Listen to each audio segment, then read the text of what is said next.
Hello, welcome back to Spill the Bubble Tea After Dark, a episode that we recap from our main podcast episode. And today's episode is ADHDers or other neurodivergence in potencies.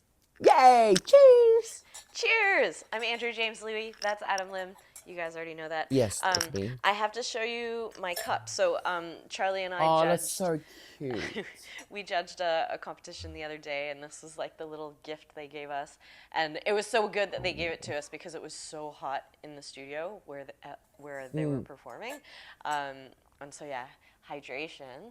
Oh, And if you want to know what I'm drinking, I'm not actually drinking tea. I'm drinking an electrolyte tablet because I'm going to a hot yoga class tonight, and I need to start preparing. What do you have? well, anything that's not water is tea. I am drinking a jasmine green tea mixed with passion fruit and orange. You know why Adam's giggling? No sugar. Adam's giggling because he's not good at lying. He's drinking water because he forgot we needed tea for It's Spill aqua. the Baby tea. It's aqua. I'm surprised Why are you surprised? because outed usually you? in my fridge, no, usually I will have at least 5 bubble tea in my fridge when I'm in Taiwan. Yes, I'm in Taiwan again. So the background is different. No, usually I can go to the fridge and there'll be like bubble tea lined up for me already. But I don't know why I didn't order more bubble tea yesterday. But I have 2 bubble teas yesterday, because that's what you do in Taiwan. So as you know, I've really scaled down how much tea I'm drinking because the caffeine makes me really like zzz, zzz, zzz. But right now, so Steve's in Melbourne, so I'm home alone. So Charlie slept over the other night, and then we walked to the cafe down the street because they have really good coffee, but I always get juice or hot chocolate. But as soon as we got there, they had a Christmas menu, which had like gingerbread lattes and like just all sorts of cool flavors. And I've been watching all these horrible Hallmark Christmas movies, and there was this one where there's an angel who just keeps pushing his peppermint hot chocolate on everyone. And so I was like, oh, they had a peppermint mocha on the menu. Ew. And so I ordered it decaf. It was so delicious, but even decaf, probably about like a few sips in, I was like, oh wait, there's still caffeine in decaf, isn't there? Really? Yes, there is. Yeah. It's just like really low caffeine content. But here's the tie-in. I've actually heard from people. I've actually heard that people who have ADHD don't have a typical response to caffeine.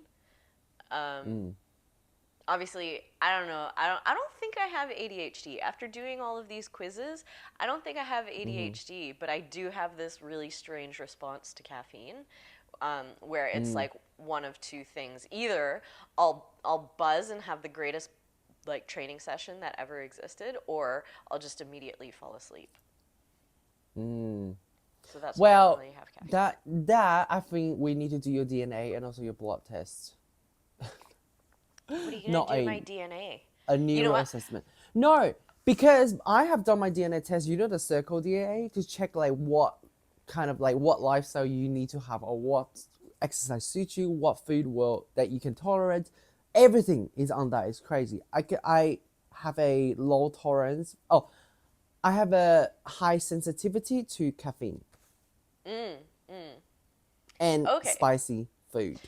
Well, do you remember during the Olympics when all of that controversy was going around about the boxer, what's her name? Amani Kelly? Yeah. Was that her name? And also a Taiwanese one. Yeah, and so there was all this conversation about like gender and DNA testing and chromosomes and stuff like that.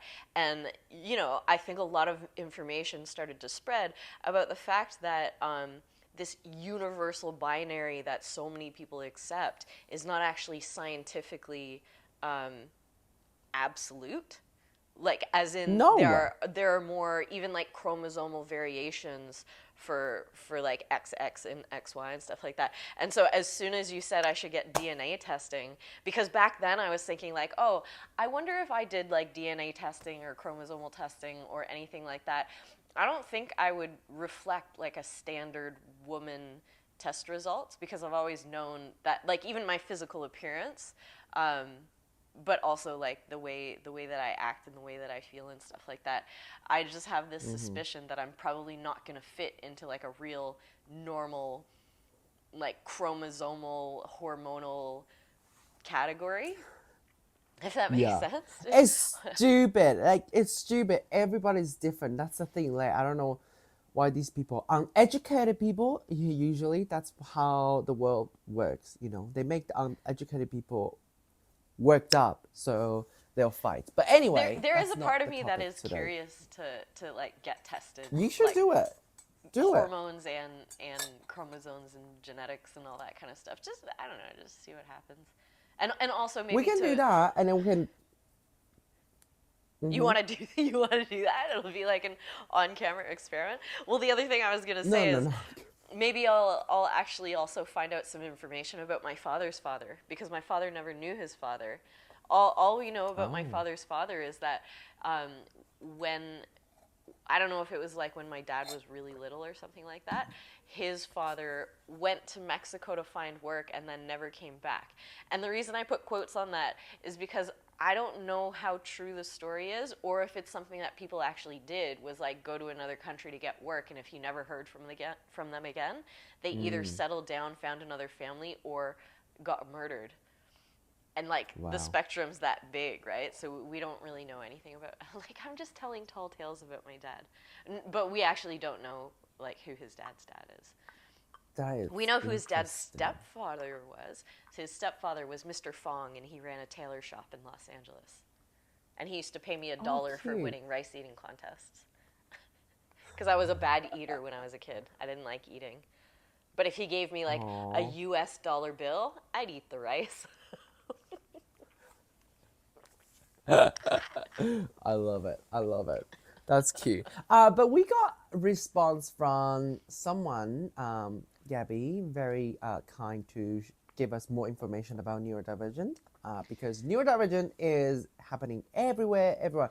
When you don't fit in the neurotypical brain, then you are neurodivergent, and basically everybody on this planet is different. Because who wants to be typical? Yeah, Not me. so just a little brief bit. Gabby's one of our listeners who's also what she calls a neuro-affirming psychologist. Mm, She says she works, I'm just reading off of the screen here, she works mostly in assessment. And she said neuro-affirming means that they don't refer to ADHD and autism as a disorder, which is very, mm, it's very comforting. My psychologist as well, mm. he refers to like different needs and different challenges and stuff like that. And so I think there's Yeah. a real movement towards changing the language, changing the Mm-hmm. way we describe things. That's fair. It's like some people prefer toxic relationships, some people prefer being in normal relationship. You know. That's your comparison. I'm I'm in Well, a yeah, toxic relationship with my neuro situation.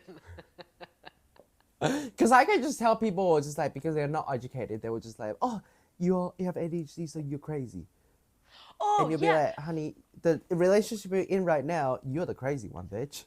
You know well, what I this mean? conversation about my psychologist saying like, "Oh, we don't refer to it as crazy. We say you have different needs and challenges." It came about because I was telling him my sister and I have both told my mom she should go get therapy, because she's had a really challenging life and a challenging childhood, and I think it's as we've grown up we've started to see, oh, here are the things my mom did to specifically try and break certain cycles, but here are some lingering neuroses and whatnot that cause her Mm, anxiety and paranoia and all this kind of stuff. And so we've suggested therapy to her because my sister and I both have therapists, or I have a psychologist. And her response is, "Oh, I'm not crazy like you kids." And we're just like, "Oh, okay." that's very her But you, generation, isn't it? I know, right? And we want to be like, well, you are crazy like us because where do you think we learned it? Literally, literally. But But I think yes, that I feel like you go, you go.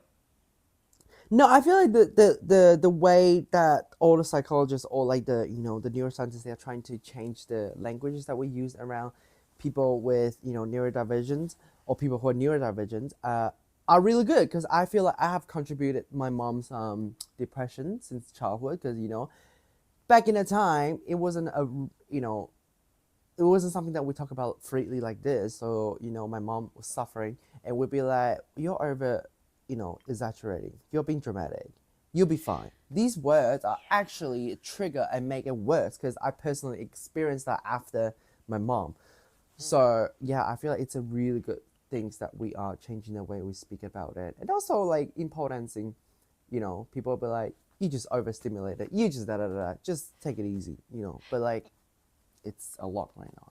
Yeah, like I was saying to my psych, I think there's different things to talk about because, like, we're talking about the neurodivergence, but then I think there's also trauma, right? I think my mom Mm, has experienced trauma throughout her upbringing and stuff like that, and didn't have like my dad's really friendly and welcoming, whereas her dad I think was like kind of abusive.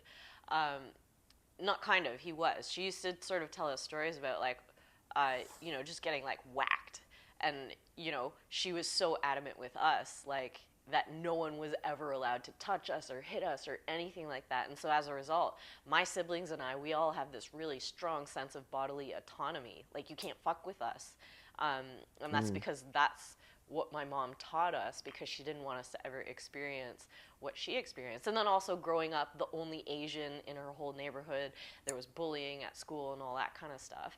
And so there neurodivergence is one thing and then trauma is the other thing. And I think it's mm-hmm, like what we can see in my family is that yeah, there is some genetics that play with the neurodivergence because you can see this sort of certain traits that are in certain members of the family and extended family that are not in others, or different symptoms exist in different family members. And I think I didn't realize how mm-hmm, wide the spectrum was until I started doing all of these quizzes and some of the questions. Like, because even when we were doing the quiz on monotropism, some of your answers were dramatically different from my answers. And I was like having mm, real feelings about it. I'm like, oh, you don't feel rage when someone interrupts your focus on a task, or you don't mm, struggle to switch from one task to another task. You just switch back and forth and back again. For me, I'm like, no chance. I'm like, mm, if you mm-hmm, distract me, mm-hmm, I'm gone for the next 6 hours. mm, mm. Yeah. Um, so what else Gabby was talking about was the medication for ADHD and depression. They're different. Depression is SSRI, and then ADHD is stimulant. They're different. So they don't indulge you. They don't make you feel flat and stuff like that. That's something I didn't know, so that's interesting. Maybe I'll give it a try if I ever need to, get medications. So yes, Do thank you you. personally Yeah, have thoughts and feelings about medication? Because I remember I don't think about it. you don't think about it. Like, so you don't have, Yeah. because you know how some people, there's like a stigma um, surrounding being medicated or like having to take Mm, medication and stuff like that. And I was having a conversation with my mother-in-law recently, actually, because she suffers from depression, and uh, she said I think she used to resist medication for a long time, but then eventually she realized, like, nah, she's just kind of accepted she'll be on some sort of varying dose of an antidepressant. And I said, like, I've started to think of mental health as the same as physical health. And when I think about my own mom, she takes blood pressure medication, and that's something that she's going to have to take for the rest of her life. And so, mm-hmm. why should we feel a different way if you're taking a medication for like mental health reasons, whether it helps you balance chemicals in your brain or Exactly. balance hormones or balance blood pressure? Like, it's all in the Mm-hmm. same realm of like having tools that help you survive. And I actually Mm-hmm. think this is kind of loosely related to the medical insurance CEO that was recently murdered in the U.S. Right? One one of the things that people were really, really upset about this guy, his company, and the whole insurance industry is that they were capitalizing on insulin. And for me, I'm Canadian. Insulin was created in Canada by Banting and Bess, and they sold the patent to it for $1 because it was their belief that this is like life-saving medication that should be wildly Yep. available to anyone who Yep. needs it. And in the Yep. U.S., they're capitalizing on that medication.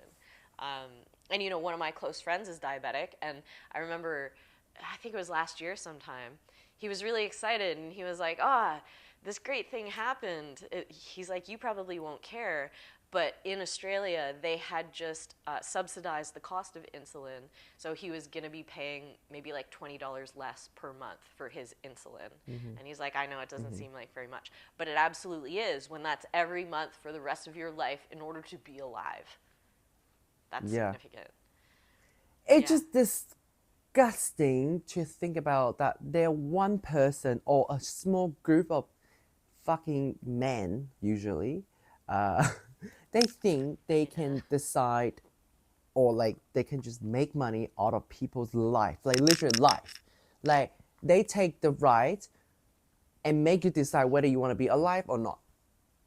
That is so disgusting. So I don't know, So I'm not so surprised that person is dead, and I'm happy that person is dead. But guess what? There will be more people behind that person because it's not just one person deciding that, and karma will get them always. Karma will always get them.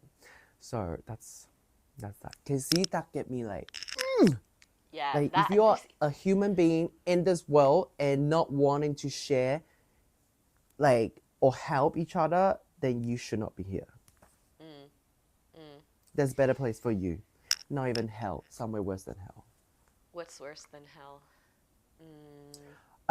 Somewhere that you cannot have any feeling. You can't feel sad. You can't feel just nothing. Nothingness. Nothingness is what you deserve. Nothingness. There's something that you said to me years ago that I sometimes return to, and it was when I was like having a really, really low period during COVID, and I was just feeling really, really upset, like intensely upset for prolonged periods of time.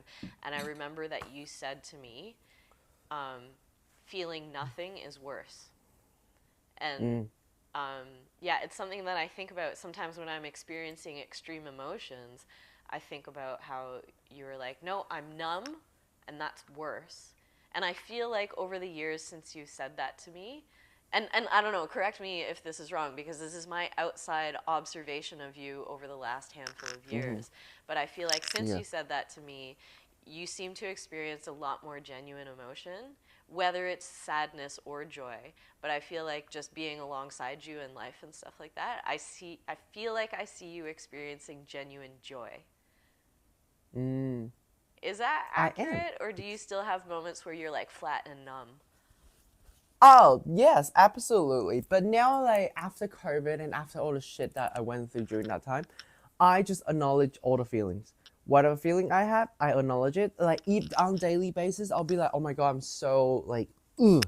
But I'll be like, okay, you're experiencing this maybe because the trigger of this, da da da da da, and it's okay. And I'll just let it pass. So is some of the numbness um, because you were suppressing extreme emotions or like negative emotions or things you didn't I want think to the feel? numbness, yeah, when I go numb, it's usually because I ignore everything. I'm not Ignore. acknowledging them. I just, like let all the feeling like pressing me down. That's when I still started to feel numb. And I would need to find a way to, get that out either through, journaling, talking to myself, acknowledging, like emotion, talk to someone else, do my tarot readings, do an oracle reading, find someone to read me, or just talk on camera with you. I think those are like my tools now instead of I just, go crazy, Oh, I was which is listening fine to when I go crazy. I was listening to this really great podcast. I think it's called Diary of a CEO, and he was interviewing Trevor Noah because I'm a really big Trevor Noah fan, and I think Trevor Noah, he was talking about how he's been criticized as like a man in his late 30s. I think he's 40 now, but like a 40-year-old single man who talks about his feelings. He was being criticized for that. And he said, well, he grew up in an abusive household. Like, I think his stepfather shot his mother in the head, and through some divine miracle, his mother survived, which is crazy in and of itself. But I think as a result of growing up with domestic abuse, he wanted to work on himself before ever getting into any sort of domestic relationship. And so as a result, that's why he's a 40-year-old single man. But in this podcast, he was talking about therapy and how he's like a huge advocate of therapy, but that a lot of people who have a stigma against therapy don't realize that they engage in therapy in other ways throughout their life. Because he's like, sometimes you get together at and you like have a rant with your friends, you complain about work and whatever, and that's therapy. Or, if you don't have friends, you go to a bar, and, the bartender for years has acted as therapist, because you go talk about your problems. And, or hair salon. Exactly. And that was the other thing he cited as well. And he said all of these things are a form of therapy. And so everyone who has this stigma against Pole therapy, instructor. exactly. At yoga teacher training, they said that the reception area is the confession booth. And people are going to tell you their life story because they feel open and vulnerable and safe with you. And that's why I'm drinking electrolytes, because I'm about to walk into the inferno in a few hours. Yeah. Oh, that's fair. But yeah, like speaking of that, that is totally true, because I feel like when I first started pole dancing was a form of like therapy for me from the normal world, because I knew that pole was not acceptable from the world, and I'm like, who cares? I want to do that. That's me. Like, when you say something's not acceptable, I'd be like, I am doing it. I'm like that. So when I first started doing it, I was like, oh my God, this is so good. But now, once you start teaching, or like when pole become your job, you become the therapist. Because people will be like, come and talk to you about things and stuff like that. And you'll be like, oh, okay. But again, we're not professionally trained, so please do not give us too much pressure. We're not professionally trained. If you need a professional, we'll give you the link so you can chat to Gabby, because Gabby is a professional. Yes. But so, like, all of the quizzes that we were talking about, I have since done all of them. And I had a session with my psychologist where we were supposed to talk about my test results, but instead I distracted him with outlandish stories for an hour. And our sessions lately have just been me telling him stories and him laughing his ass off. And sometimes I'm like, I feel like I should be charging you because like I'm just entertaining him with like things that are eventually going to become my sitcom. But he said to me really early on in the session, he's like, how much do you actually care about these test results? And I said, I don't really care, because I don't feel like I need to be medicated or therapized or anything like that. And like I feel like throughout my life I've learned to manage a lot of things.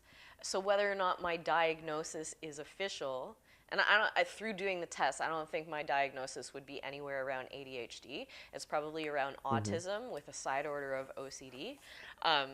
But like, it doesn't really matter that much to me, and it doesn't surprise me, because I think all my life I kind of thought of myself as a robot. And I've always really logisticized things. So even when it comes to like, we're talking about emotions and suppressing emotions, I decided from a really young age that you need to have the spectrum and the dichotomy of emotions. So if you want to feel happy, you have to feel sad. And however happy you want to feel, you have to feel that opposing amount of sadness. So it was like, this is why Star Wars makes sense. You can't eradicate the dark side. You have to coexist so that the battle is always somewhere around the balanced middle. Yeah. And I think that's something... the yin and yang. Yeah. And that's why probably when I was 16, I painted a giant yin-yang on my ceiling, because I've always really connected with this idea of opposing forces and balancing forces, because I've always been able to like intellectualize everything. And it's partly because I never experienced something so traumatic that it like jolted me into a pure state of emotion, or that pure state of like survival instinct. I only experienced that within the last handful of years. So when I talk to my psych about things like feelings and emotions, he's like, oh, you've only recently developed empathy. Prior to that, because sometimes when I talk about my earlier childhood experiences, or when I compare what other people tell me about their experience, and I'm sometimes confused, he's like, this is because empathy is new to you, and your like perception of other people's reaction to you, you just don't care, or like you don't feel. And he's like, I don't say these things to make you feel bad or inept or ignorant or any of those things, which I might tend to feel like I'm such a late bloomer. But he said some of my combination of traits has helped protect me from like experiencing bad things, or like from feeling bad about things that others would experience as a bad experience. Does that make sense? Yeah, it does. It does. It does. Like if I I were to think put that it, that's cool though. But that's just how your instinct, your subconscious know you better than this outside knows you better. Does that make sense? yeah, absolutely. Like because in doing these quizzes and realizing that certain things about myself that I always thought were unusual, and I used to actually regard other people as like your life would be easier if you were like this too. Realizing now that those were autism traits, probably, and like just because wait, what was I lost my train of thought? What was I gonna say? I lost my train of thought. But oh, here it is. The thought that autism could be regarded as a disorder, when all of these traits that I always thought, if you were more like this, your life would be easier, they're all autism traits. And so what it's made me realize is that a lot of the things that I have felt made me powerful, they're autism traits. There you go. That's Like my why ability to do it's a you superpower. That's you why know, I people really is think it like, can you have be. ADHD, it's a superpower. I'm like, I agree. Like people with, I remember the story about like US or whatever during the World War time. There were like audition people with anxiety, particularly anxiety. Why the fuck do you have another cup like that? Because my electrolytes are done now, so now I'm drinking water. Oh my god, this is not Pine good. We water. can't promote water. Okay, we're not promoting water. Bubble tea only. We're But promoting anyway, so hydration. So back to it. bubble tea is hydration, but don't have too much sugar. I don't have sugar. No. So what was saying is, so during that time, they will hire people or recruit people with anxiety because these people can sense danger beforehand. Like a So it is canary. a superpower. Yes, it's a It is a superpower. superpower. That's why they would hire. And now these people are trying to, take medication to stop those feelings. I mean, like, good for you, but like, you probably might get into danger because you stop that feeling. It's an instinct. So I think that the whole spectrum is necessary. You know, same thing like I was saying about happy and sadness. The whole spectrum is necessary because the thing is, you Yes, need people with absolutely. anxiety to perceive danger, right? I always thought that I had sociopathic tendencies because I don't feel danger in an average kind of way. Or, you know, I don't feel emotions in the same way that I observe other people feeling emotions. And I've now since realized, like, there are certain jobs where this is really useful, like surgeons and law enforcement. And, like, there are certain jobs that are constantly faced with trauma that if you don't feel emotions or danger in the same way that other people do, you're better equipped to do those jobs. Otherwise, you would crumble. You would crumble in the face of Yep. death constantly if you felt everything so deeply. Um, and I think it's really interesting because so my psych said to me that I'm lucky that I got into a field that allows my, I guess, neurodivergence to exist without trying to box it in. And it's because when I was 16, I worked a 9 to 5 for a summer vacation and knew right then and there I could never work a 9 to 5. So I just found all these other ways to never have to work 9 to 5. Oh my god. But, Yep. but it's like, Same. you know, I've always wondered if my lack of emotion hurt me as a performer, hurt me as an actor, because I don't feel things as deeply as my peers. and I think now I have better access to my emotions and stuff like that. And I just had this chat with my agent where he's like, you're never going to play the weak, emotional, vulnerable woman. You're going to play the one who does murders.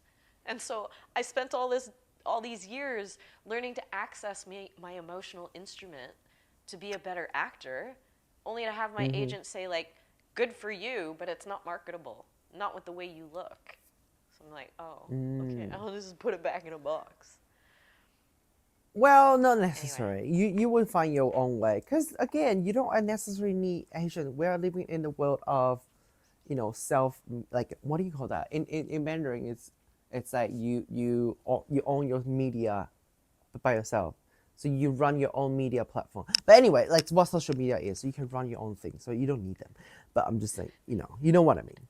You know what I mean. Oh, But yeah. this is a side note, but I got really excited because there was a Poler who tagged us who said that she watched our episode about reels and just being like, fuck it, I'm just going to post it. And she did a fuck it, I'm just going to post it post. And she's a stunning pole dancer. And I was like, oh, I can't even believe she second guessed ever posting that. But yeah, there's your tie-in. Yay! No, that was not a Happy tie-in. for That was you. completely irrelevant detail. Yeah.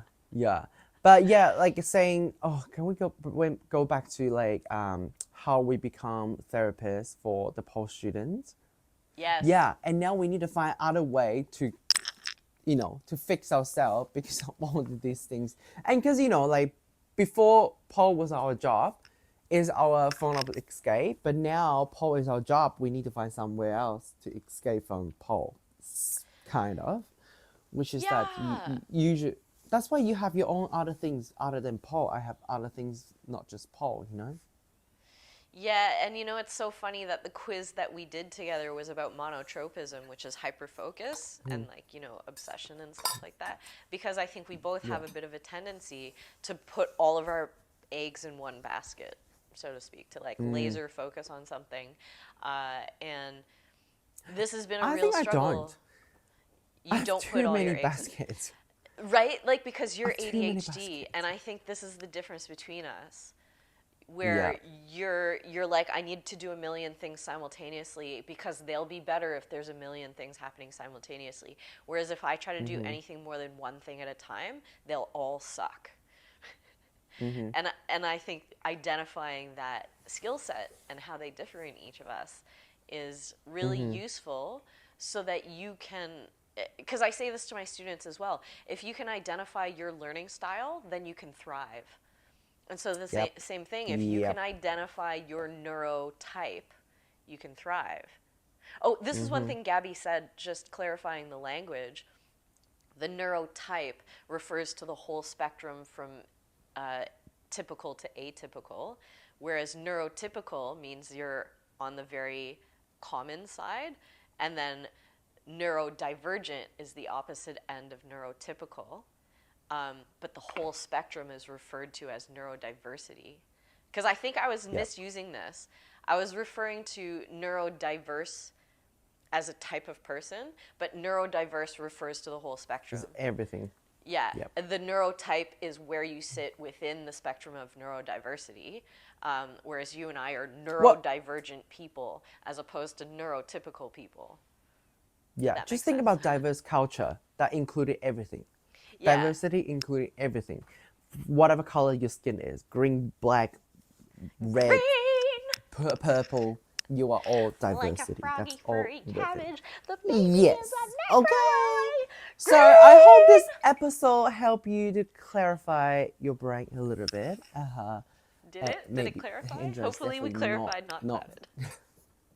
Yeah, but we can definitely continue to discuss. Maybe we should do another episode of like what tools, like not medication, not like things you have to go to the doctor, that you can utilize when you are training. Because that would be helpful for us. So back in September when we did Sergia's Beginner Pole Dancer Summit, my topic was how to use your hyperfocus as a superpower in pole dancing. And so it's exactly, it ended up being like an hour-long conversation with Sergia Louise Anderson that was exactly about what you just talked about. But Serge was saying like, for those guest speaker presentations, form it in some sort of like step-by-step guide. And so what I did is I formulated a 5-step program for how to turn your hyperfocus into something useful or a superpower, and then use it in pole dancing. We could absolutely do an episode where I could like go through some of those things, because You I should, had because somebody that would message be me. helpful. Somebody messaged me and said that episode changed her life, and I was like, what? There you go. Something that I just wrote in my little notebook changed somebody's life? I think that's the really satisfying thing about all these dumb things we do on the internet, is like realizing that we do actually reach people sometimes. Yeah, because it's not like our feeling is not just our feeling. Lots of people share the same feeling, share the same struggle. So it's good that we are talking about this like openly, and some people will relate, some people will not, and it's okay.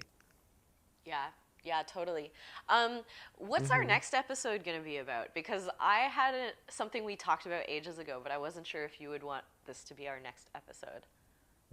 What is it? Tell me. Kids and I have no idea. Kids and But tell me how you really feel.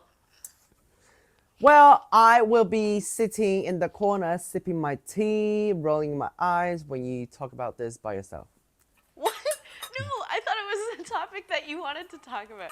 We don't have to. But We anyway, can, but I mean, I just don't have really like, I don't have experience with it. I don't want to have experience with it. Okay, well, this is our final After Dark episode for 2024. Oh my God, next can you time believe we that? film, it's crazy. I was teaching last night, and I was saying to all my students, I taught 5 classes yesterday, and I said to all my students, see you in 2025. And it felt really surreal, but it's the truth, because I'm going to Melbourne next week, and then I'm spending New Year's with you in Taiwan. So I'm guessing the next time we film, we're going to be together in Taiwan? Or are we going to do one more film date before then? Oh, we can do either way. But I'm going to be in we- Japan next week, so. Oh, shoot, that's right. Okay, we'll talk about that off camera. We need to figure out another date. But if you have any suggestions for us for topics you'd like to hear us chat about with our teas, definitely message us soon, because we're going to be doing some film dates coming up. Very exciting. Well, thank you for joining us today. Stay hydrated with your bubble teas, and we will catch you in the next episode. Bye. Oh my God, our next episode is going to be about Wicked and everything green. Sure. Done. Cheers. Cheers!